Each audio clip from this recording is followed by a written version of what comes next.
Сегодня, 14 марта 2023 года, подписывается соглашение о побратимстве между городом Казань Республики Татарстан Российской Федерации и городом Сухум Республики Абхазия.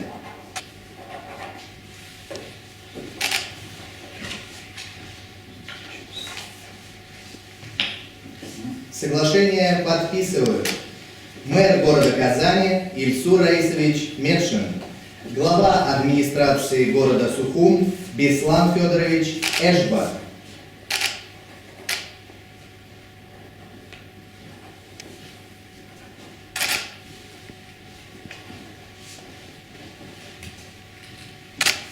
Соглашения подписаны.